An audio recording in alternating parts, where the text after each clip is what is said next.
거기에 계시는 하나님이라는 제목으로 하나님의 말씀을 전하도록 하겠습니다.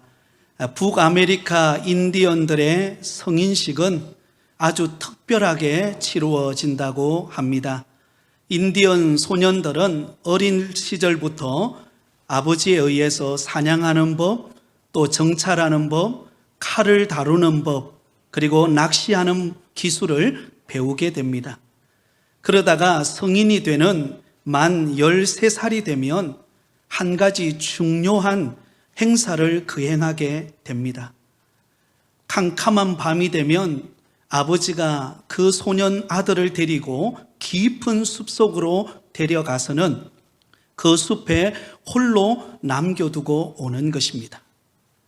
그때까지만 해도 늘 가족의 보살핌 속에 자라던 그 아들 소년이 이날만큼은 그 캄캄한 숲속에서 혼자 밤을 지새워야만 합니다.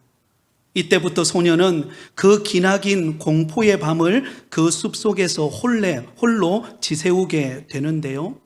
이곳저곳에서 동물들의 울음소리가 들려오고 또 바람이 스쳐 지나가면서 불길한 예감이 들고 나 홀로 이곳에 내버려 두고 떠나버린 아버지에 대한 원망하는 마음도 생기곤 합니다.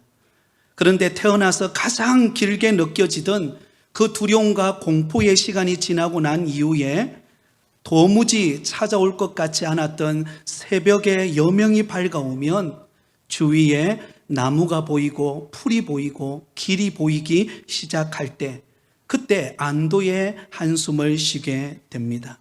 그런데 놀라운 사실은 바로 그때 그 소년의 눈에 밤새 자기와 몇 미터 떨어지지 않는 곳에서 자기를 지켜보고 있는 아주 건장한 한 사람을 서 있는 모습을 보게 됩니다.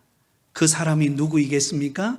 다름이 아닌 그 소년의 아버지가 밤새 그의 곁에서 지켜보고 있었던 것입니다. 그 소년의 아버지는 그 깊은 어두운 숲속에서 사랑하는 아들을 홀로 내버려 두지 않았던 것입니다. 밤새 그를 지켜보며 기다리고 있었습니다.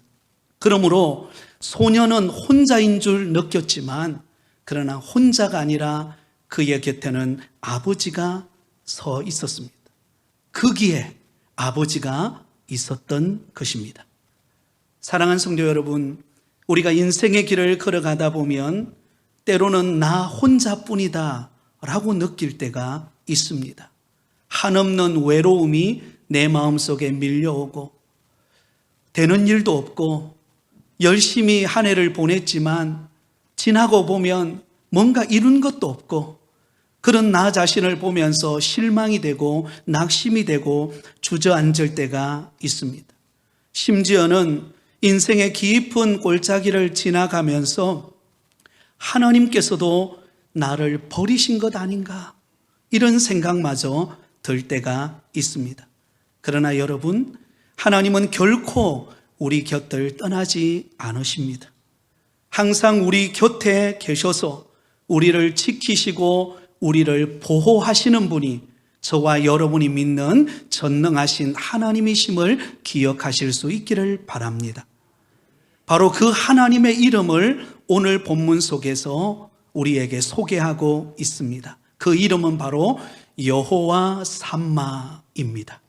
35절 하반절에 보면 이렇게 기록되어 있습니다. 그날 후로는 그 성읍의 이름을 여호와 삼마라 하리라. 여러분, 그 성읍의 이름을 무엇이라고 부른다고요? 여호와 삼마라고 부릅니다. 여기서 말하는 삼마라고 하는 이 말은 거기에라는 뜻입니다. 그러므로 여호와 삼마라는 뜻은 거기에 계시는 하나님이라는 뜻입니다. 오늘 본문이 기록되어 있는 에스겔서는 총 48장으로 구성이 되어 있습니다. 크게 두 부분으로 나누어서 에스겔서를 살펴볼 수가 있는데요. 1장부터 32장까지는 유다 백성들을 떠나시는 하나님, 다시 말하면 유다 백성들을 징계하시는 하나님에 관한 내용이 기록되어 있습니다.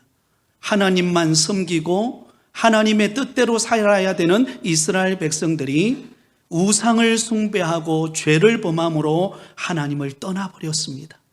그래서 하나님은 그 이스라엘 백성들에게 진노하시고 징계하시기 위하여 바벨론이라고 하는 강대국을 들어서 이 남유다를 하나님께서 징계하셨습니다. 그로 인하여 그들은 심판을 받고 성전은 완전히 파괴되었고 예루살렘 성은 무너지고 말았습니다. 더 이상 그 예루살렘 성전에 하나님이 거하시지 않으셨습니다. 그러자 유다 백성들은 자신들을 포로로 넘겨주신 그 하나님이 이제 자신들 곁을 떠나셨다라고 생각했습니다. 그래서 이 에스겔서 1장부터 32장까지는 하나님이 거기에 계시지 않는다라는 내용들이 기록되어 있습니다. 그런데 여러분, 반전이 일어납니다. 33장부터 48장까지는 이스라엘을 회복시키시는 하나님에 관한 말씀이 기록이 되어 있습니다. 비록 하나님의 징계에 의해서 남유다 백성들이 바벨론의 포로로 끌려가는 그런 징계받는 신세가 되었습니다. 그러나 하나님은 이스라엘 백성들을 떠나지 않으셨습니다. 포로로 끌려가신 그들을 하나님께서 다시 회복시키시고 그 이스라엘 땅으로 그들을 돌아오게 하시고 무너졌던 예루살렘 성을 재건하고 또한 성전을 다시 짓는 일이 일어납니다. 그러므로 우리 하나님은 바로 거기에 계시는 하나님이심을 선포하고 있습니다. 그래서 에스겔서의 제일 마지막 장, 맨 마지막 구절인 35절에 이 성 이름을 어떻게 부른다고요? 여호와 삼마, 거기에 계시는 하나님이라고 부르게 됩니다. 사랑하는 성도 여러분, 저와 여러분의 인생길에서 우리가 믿고 섬기는 하나님은 여호와 삼마, 거기에 계시는 하나님이신 줄 믿습니다. 이제 2023년도 한 해가 저물어 갑니다. 이제 다음 주가 되면 마지막 주일 예배를 하나님 앞에 드리게 될 터인데요. 여러분, 2023년도 한 해 어떻게 살아오셨습니까? 아마 다사다난했던 그런 지난 한 해의 순간들을 지나왔을 것입니다. 그럼에도 불구하고 오늘 주님께서 이 말씀을 통하여 우리에게 찾아오시는 하나님은 여호와 삼마, 거기에 계시는 하나님으로 우리 곁에 찾아오심을 믿으실 수 있기를 바랍니다.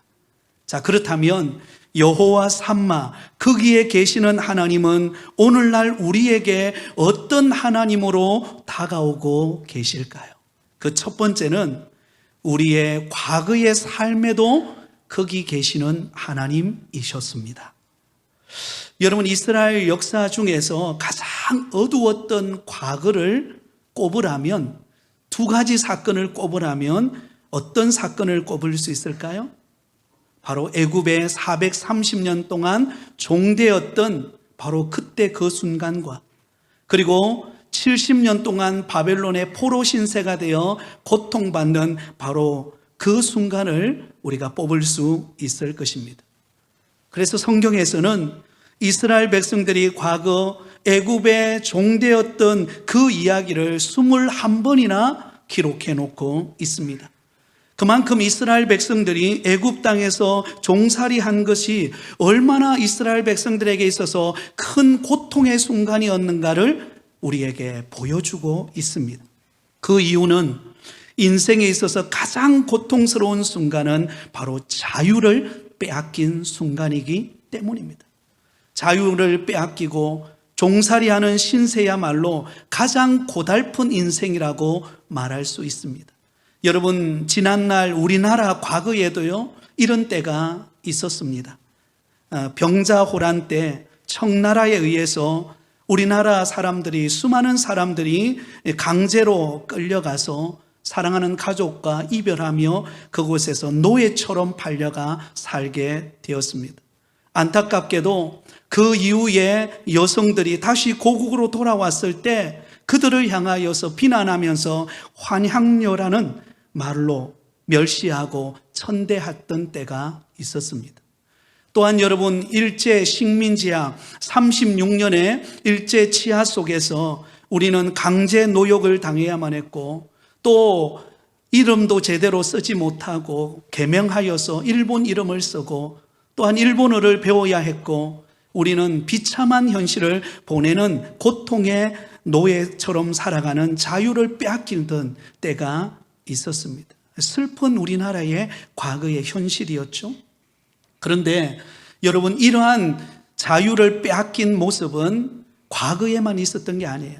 저와 여러분의 지난날의 삶 속에도 이런 때가 있었습니다. 영적으로 우리는 죄의 노예가 되어 살아가던 때가 있었습니다. 그래서 예수님께서는 요한복음 8장 34절에 이렇게 말씀하고 있습니다. 우리 같이 읽겠습니다. 예수께서 대답하시되 진실로 진실로 너희에게 이르노니 죄를 범하는 자마다 죄의 종이라. 죄를 범하는 자마다 누구의 종이 된다고요? 죄의 종이 되어 살아간다라는 것입니다. 그런데 여러분, 이 땅에 죄 없는 사람이 있을까요? 로마서 3장 23절에 이렇게 말씀합니다. 같이 읽습니다. 모든 사람이 죄를 범하였음에 하나님의 영광에 이르지 못하더니. 이 땅에 속해 있는, 이 땅에 존재하는 살아있는 모든 인간은 다 죄인이라는 것입니다. 죄의 노예가 되어 살아가던 존재들이었다라는 것입니다. 그런 우리의 과거의 삶의 죄의 노예가 되어 살아가던 저와 여러분을 하나님께서 불쌍히 여기시고 우리를 대신하여 독생자 예수 그리스도를 이 땅에 보내시고 십자가에 못 박혀 죽으시고 부활하신 지 3일 만에 다시 살아나시는 이 죄와 사망의 권세를 이기신 사건을 믿는 저와 여러분이 구원받아 하나님의 택한 자녀가 되어진 줄 믿습니다. 그러므로 여러분, 고통스러운 노예 생활로부터 벗어나서 자유의 몸이 되었다라는 것은 너무나 기쁘고 감격스러운 일이 아닐 수 없습니다. 이스라엘 백성들이 430년 동안 애굽에 종되어 있다가 모세를 통하여 10가지 재앙을 통하여 그들이 출애굽하게 되었을 때, 그들이 애굽 땅에서 그들이 재앙으로부터 건짐을 받아서 그들이 출애굽하여 홍해를 건넜을 때 그들은 너무나 감격스러웠습니다. 바로 그때 죄의 노예로부터 자유의 몸이 되었을 때 그들이 불렀던 노래가 있습니다. 출애굽기 15장 1절과 2절입니다. 같이 읽습니다. 이때에 모세와 이스라엘 자손이 이 노래로 여호와께 노래하니 이르시되 내가 여호와를 찬송하리니 그는 높고 영화로우심이요 말과 그 탄 자를 바다에 던지셨음이로다. 여호와는 나의 힘이요 노래시며 나의 구원이시로다. 그는 나의 하나님이시니 내가 그를 찬송할 것이요 내 아버지의 하나님이시니 내가 그를 높이로라. 아멘. 여러분, 출애굽한 이스라엘 백성들이 홍해를 건넜을 때 그들은 하나님 앞에 기뻐하며 감격하며 하나님을 찬양하고 있습니다. 내가 여호와를 찬양하리니 그는 높고 영화로우시며 말과 그 탄 자를 바다에 던지시며 여호와는 나의 힘이요 노래시며 나의 구원이시로다. 그는 나의 하나님이시니 내가 그를 찬송할 것이요 내 아버지의 하나님이시니 내가 그를 높이리로다. 종되었던 이스라엘 백성들을 건져주신 자유의 몸이 되게 하신 그 은혜를 생각할 때 너무나 기쁘고 감격스러워서 하나님 앞에 이렇게 찬양하고 있다라는 것입니다. 또한 여러분, 남유다가 바벨론의 포로가 되어 70년 동안 포로 생활을 하고 그들이 70년 만에 다시 고국으로 자유의 몸이 되어 돌아올 때 그들은 어떻게 노래했을까요? 시편 126편 1절에서 3절에 이렇게 노래하고 있습니다. 우리 같이 읽겠습니다. 여호와께서 시온의 포로를 돌려보내실 때에 우리는 꿈꾸는 것 같았도다. 그때에 우리 입에는 웃음이 가득하고 우리 혀에는 찬양이 찼었도다. 그때에 나라 가운데서 말하기를 여호와께서 그들을 위하여 큰 일을 행하셨다 하였도다. 여호와께서 우리를 위하여 큰 일을 행하셨으니 우리는 기쁘도다. 할렐루야. 여러분, 70년 동안 바벨론의 포로로 끌려갔던 이스라엘 백성들, 그들은 다시 고향 땅으로 돌아올 줄 몰랐어요. 선지자들은 예언했지만 설마 그 일이 이루어질까? 그들은 상상도 하지 못했습니다. 그런데 70년이 딱 찾아 고레스 왕을 통하여 그들은 다시금 고향 땅으로 돌아오는 자유의 몸이 됩니다. 그때 불렀을 때 그들이 이렇게 고백하죠. 우리는 꿈꾸는 것 같았도다. 한번 따라해 볼까요? 우리는 꿈꾸는 것 같았도다. 이게 무슨 말입니까? 이게 꿈이냐 생시냐? 이 표현입니다. 나 한번 꼬집어봐. 이게 꿈인지 생신지. 바로 그 표현이에요. 그들은 생각하지 못했어요. 상상하지 못했습니다. 그런데 하나님께서 때가 차니까 70년이 딱 되는 순간 고레스 왕을 통하여 여러분 이스라엘 백성들이 다시 고향 땅으로 돌아오는 구원의 은혜, 자유의 몸이 되어 고향으로 돌아오는 놀라운 은혜를 입어서 그들은 기뻐하며 감격하며 돌아오고 있습니다. 사랑하는 성도 여러분, 저와 여러분이 구원받은 은혜를 한번 생각해 보세요. 나 같은 죄인이 어떻게 구원받아 하나님의 택한 자녀가 될 수 있었을까요? 물론 여러분 가운데는 모태신앙으로 성장하신 분들도 많이 계실 것입니다. 내가 태어나 보니까 우리 가정이 다 믿는 가정이에요. 참 복된 가정이죠. 그러나 저처럼 태어났는데 우상을 섬기는 거예요. 제사를 지내고 구설하고. 그런데 그런 가정에서 하나님께서 고등학교 1학년 때, 철없는 때에 그때 고민했습니다. 내 인생이 이게 뭔가? 나는 왜 사는가? 나는 어디로 가는가? 친구 소개를 따라 교회 가서 예수님을 만나고 인생의 의미를 깨닫고 예수님을 영접했습니다. 꿈꾸는 것 같았습니다. 나 같은 죄인이 어떻게 안 믿는 가정에서 굿하고 제사 드리고 그 늘 하는 모습이 세상으로 살아가는 그런 가정에서 하나님 나 같은 죄인을 구별하여 불러서 예수 믿게 해 주셨을까? 은혜 아니면 답이 없는 거예요. 사랑하는 성도 여러분, 저와 여러분이 구원받아 하나님의 자녀가 되고 오늘도 주 앞에 나와 예배 드릴 수 있는 것은 전적인 하나님의 은혜인 줄 믿습니다. 우리의 과거의 삶 속에 거기 계시는 하나님께서 저와 여러분을 부르셨기 때문입니다. 사랑하는 아들아, 사랑하는 딸아, 나에게로 와라.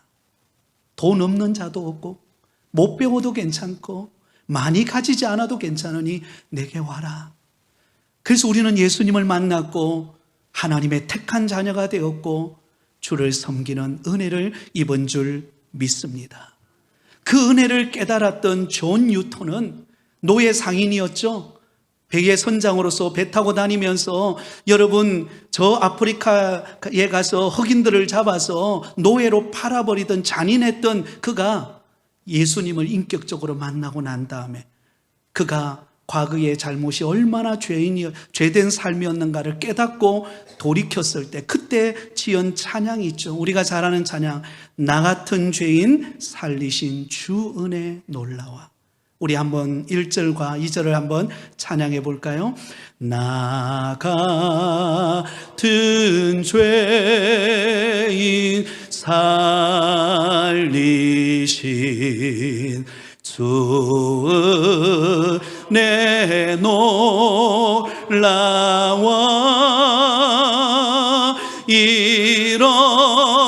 잃었던 생명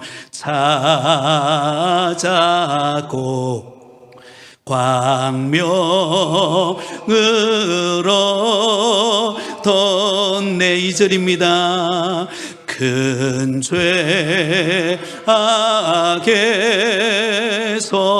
건지신 주 내 고마워 나 처음 믿은 그 시간 귀하고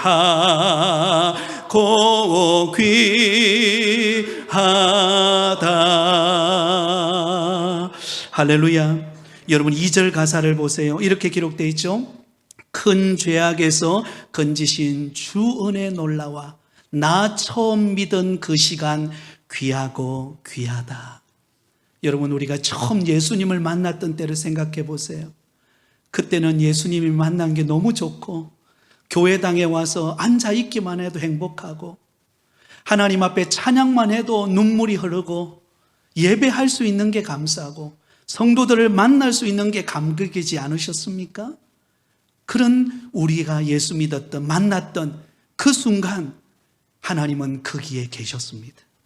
여호와 삼마가 되셔서 우리 곁에서 우리를 부르시고 예수 믿게 하시고 감격하여 믿음 생활하게 하신 그 하나님은 여호와 삼마이신 줄 믿습니다. 두 번째로, 여러분, 여호와 삼마 하나님은 우리에게 어떤 하나님으로 다가오실까요? 우리의 현재의 삶에도 거기 계시는 하나님이십니다. 오늘 바로 이 순간 저와 여러분이 치열하게 살아가고 있는 하루하루 그 삶 속에 우리 하나님은 여호와 삼마가 되셔서 그곳에 거기 계시는 하나님이십니다. 우리가 예수님을 믿고 난 다음에 우리에게는 간절한 소원이 하나 있습니다. 그것은 무엇입니까? 고난 끝 행복 시작. 이제는 더 이상 고난이 없고 이제는 나의 앞에 만사 형통만 펼쳐지기를 바라는, 기대하는 마음이 있습니다. 그러나 여러분, 그렇게 되기를 소망합니다. 근데 막상 우리가 현실을 딱 맞닥뜨려 보면 어떻습니까? 고난이 여러분 당장 사라지는 것 아니죠. 우리 곁에는 언제나 고난이 밀려옵니다. 때로는 내가 상상하지 못했던 삶에 나를 짓누르는 힘든 일들이 우리 가정에 휘몰아쳐서 어떻게 하루하루를 살아가야 될지 모르는 그런 막막한 어려움과 절망의 순간이 찾아옵니다. 그때 우리는 이렇게 고백하죠. 주님, 제가 왜 이렇게 고통스럽게 주님을 찾는데 왜 하나님은 침묵하고 계십니까? 주님, 도대체 우리 주님은 지금 어디에 계시는 것입니까? 다윗도 그런 고백을 했습니다. 시편 13편 1절에 보면 이렇게 고백합니다. 같이 읽습니다. 시작. 여호와여, 어느 때까지니까 나를 영원히 잊으시나이까? 주의 얼굴을 나에게서 어느 때까지 숨기시겠나이까? 여러분, 다윗도, 하나님이 너무나 사랑했던 다윗도 어떤 순간이 있었어요? 하나님을 찾고 하나님을 매달리고 하나님을 가까이 해도 하나님이 안 계신 것처럼, 하나님이 내게 전혀 도움을 주지 않는 것처럼 느껴지던 고통의 순간이 있었다라는 것입니다. 하지만 우리 주님은 그 순간에도 우리를 떠나지 않으셨어요. 우리 곁에 오셔서 우리와 함께 하신 줄 믿습니다. 그 사실을 깨닫게 해주는 성경의 이야기가 있습니다. 여러분 야곱을 아시죠? 야곱이 얼마나 약삭 빠른지 그의 이름이 야곱입니다. 형의 뒷발꿈치 좀 늦게 나와도 되잖아요. 그죠? 여러분 뱃속에 있을 때, 형 먼저 나가라고 한번 손 흔들어 주고, 그죠? 형, 빠이빠이 하고 형 먼저 보내고, 그 다음에 나 동생이니까 뒤에 따라 쭉 나오면 되잖아요. 그죠? 그런데 어때요? 먼저 나오고 싶어서 형의 뒷발꿈치를 꽉 붙잡고 나옵니다. 움켜쥐는 자라는 뜻입니다. 약삭 빠른 자라는 뜻입니다. 어떤 면으로 이 세상 살아가는 데는 그게 필요할지도 몰라요. 약삭 빠르고 움켜쥐고 내 것 챙기고, 그게 세상살이인지도 모릅니다. 그렇게 형을 두 번이나 속이고 형의 눈을 피하여서 그는 여러분 외갓집 하란 밧단 아람으로 그가 피신하여 보따리찜 하나 들머지고 그는 하란으로 떠나게 됩니다. 한 번도 가본 적 없는 곳. 그래서 혼자 적막함 속에 보따리 들고 가다가 깊은 밤이 되어서 쓸쓸하게 돌베개를 하고 그는 베델이라고 하는 곳에서 잠을 잡니다. 그때 어떤 일이 벌어집니까? 야영하고 있는 바로 그곳에 하나님께서 이 야곱에게 꿈을 통하여 환상을 보여주십니다. 그 환상은 하늘 꼭대기로부터 땅 아래까지 사닥다리가 놓여 있는데 그게 천사들이 오르락내리락 하는 환상을 보게 된 것입니다. 그러면서 그곳에 하나님께서 이 야곱을 만나주시면서 야곱을 통하여 앞으로 이루실 일들을 그에게 보여주십니다. 여러분, 그때 바로 그 순간 이 야곱이 깨달은 은혜가 무엇입니까? 바로 창세기 28장 16절 말씀입니다. 같이 읽습니다. 야곱이 잠이 깨어 이르되 여호와께서 과연 여기 계시거늘 내가 알지 못하였도다. 하나님이 여기 계신다라는 것을 깨달은 거예요. 여러분, 야곱이 형의 눈을 피하여서 그가 도망갈 때만 하더라도 하나님은 그의 아버지와 함께 있고 나와 함께 하지 않는다고 생각했어요. 움켜쥐고 그리고 형을 속이고 도망치는 나의 인생에 하나님이 함께 하지 않을 거라 생각했습니다. 그런데 가장 절망스러운 순간, 아무도 곁에 없는 바로 그 순간, 그때 하나님이 그의 곁에 오셨어요. 그리고 그를 만나 주셨습니다. 그런 하나님을 만난 야곱은 고백하는 것입니다. 여호와 삼마, 하나님이 여기 계십니다. 사랑하는 성도 여러분, 우리가 인생의 길을 걸어가면서 하루하루 아마 버겁게 살아갈 겁니다. 하루하루 계획하고 하루를 지내지만 때로는 내가 계획한 대로 되지 않고 막막하고 정말 힘들 때가 있을 거예요. 그러나 그 순간 이 야곱이 고백했던 고백을 여러분 기억하실 수 있기를 바랍니다. 야곱이 잠에서 깨어 이르되 여호와께서 과연 여기 계시거늘. 하나님이 여러분 곁에 계십니다. 하나님이 나와 함께 하세요. 오늘도 나와 함께 하십니다. 어제도 함께 하셨던 하나님은 오늘도 나와 함께 하시는 분이신 줄 믿습니다. 예수님이 십자가에 못 박히고 난 다음에 제자들이 뿔뿔이 흩어졌습니다. 그런데 흩어졌던 제자들은 낙심하고 절망하는 가운데 이제 고향으로 돌아갑니다. 그 중에 엠마오로 내려가는 두 제자가 있었습니다. 엠마오로 내려가는 두 제자가 그동안 예수님께 품었던 신라 같던 소망도 다 사라지고 이제는 더 이상 아무런 소망도 없고 그가 따랐던 예수님도 십자가에 못 박혀 죽으시고 장사되었기 때문에 이제는 더 이상 기대할 게 하나도 없었어요. 그래서 엠마오의 두 제자가 고향 땅으로 내려갑니다. 근데 그의 곁에 누가 찾아와요. 누군가가 찾아와서 그들에게 하나님의 말씀을 전해줍니다.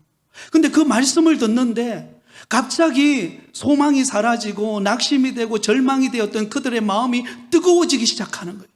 뭔가 모르게 밑에서부터 이렇게 여러분 군부를 떼면 서서히 뜨거워지듯이 그 마음이 냉랭했던 마음이 뜨거워지고 가득 차기 시작했던 거예요. 그러면서 그들이 이렇게 고백합니다. 누가복음 24장 32절입니다. 같이 읽습니다. 시작. 그들이 서로 말하되 길에서 우리에게 말씀하시고 우리에게 성경을 풀어주실 때에 우리 속에서 마음이 뜨겁지 아니하더냐 하고 할렐루야. 그들은 실망했습니다. 절망했습니다. 더 이상 희망이 없었어요. 그래서 고향으로 내려가고 있었습니다. 그런데 그들 곁에 누가 찾아오셨어요?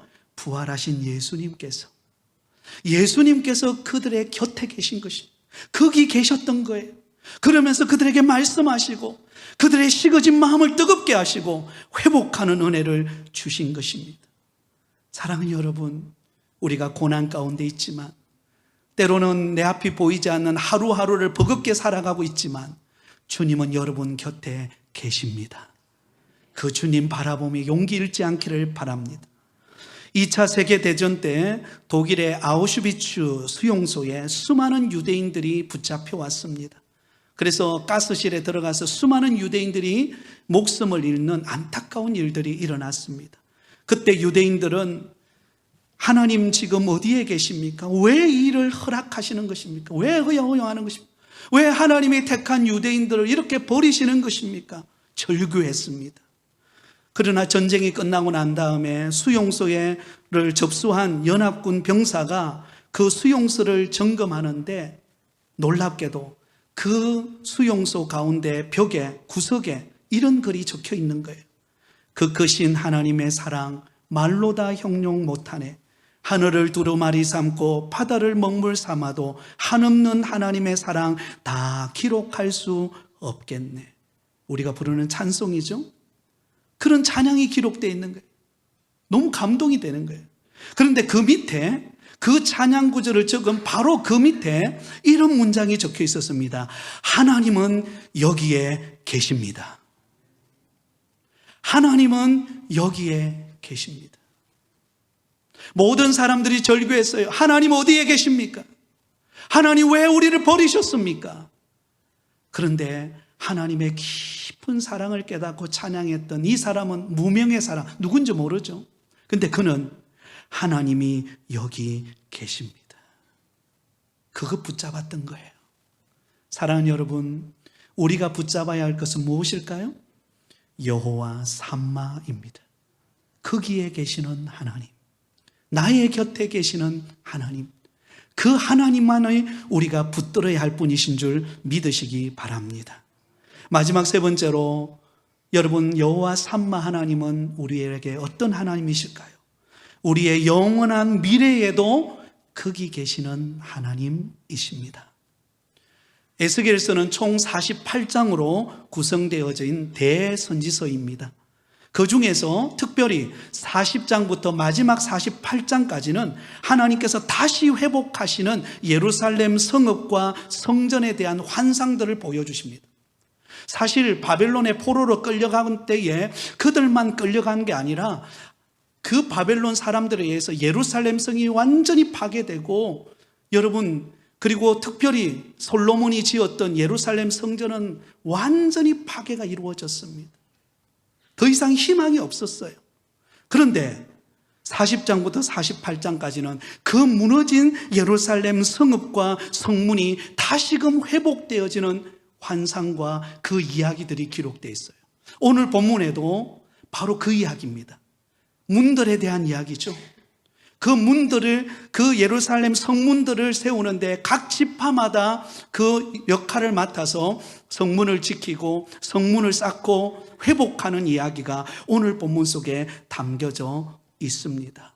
무너졌던 그 성읍이, 무너졌던 성전이 다시 회복되는 이야기예요. 이것이 그들의 미래 이야기입니다. 여러분, 이 미래의 이야기는 이스라엘 민족에만 해당되는 이야기가 아닙니다. 저와 여러분에게 해당되는 이야기입니다. 우리가 장차 들어가게 되어질 영원한 새 예루살렘, 하나님의 나라 천국이 바로 그런 곳이에요. 우리가 들어갈 새 예루살렘, 그 미래의 천국에 대하여서 요한계시록 21장 1절에서 4절에서는 이렇게 고백하고 있습니다. 우리 같이 읽습니다. 시작. 또 내가 새 하늘과 새 땅을 보니 처음 하늘과 처음 땅이 없어졌고 바다도 다시 있지 않더라. 또 내가 보매 거룩한 성 새 예루살렘이 하나님께로부터 하늘에서 내려오니 그 준비한 것이 신부가 남편을 위하여 단장한 것 같더라.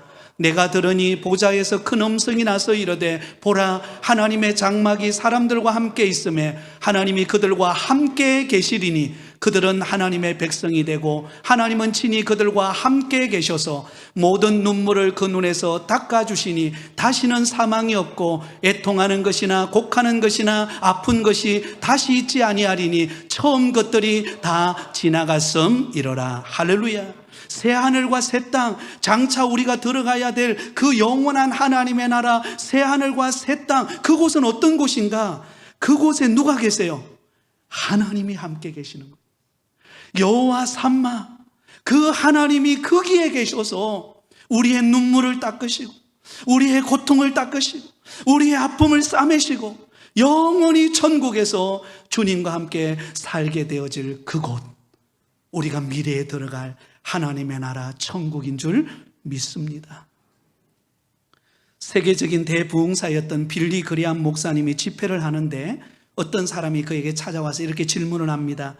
목사님은 장차 올 미래에 대해서 많은 설교를 하는데 그렇다면 목사님의 자신의 미래에 대해서 잘 알고 계십니까? 이렇게 질문을 던졌어요. 그러자 목사님은 이렇게 대답을 했습니다. 나는 나의 미래를 모릅니다. 그러나 한 가지 아는 것이 있습니다. 제가 잘 알고 있는 한 가지, 그것은 바로 나의 미래를 누가 붙들고 계시는가 하는 것을 알고 있습니다. 나의 미래를 누가 붙들고 계시죠? 여호와 삼마, 거기 계시는 하나님, 그분이 나를 붙들고 계신 거예요.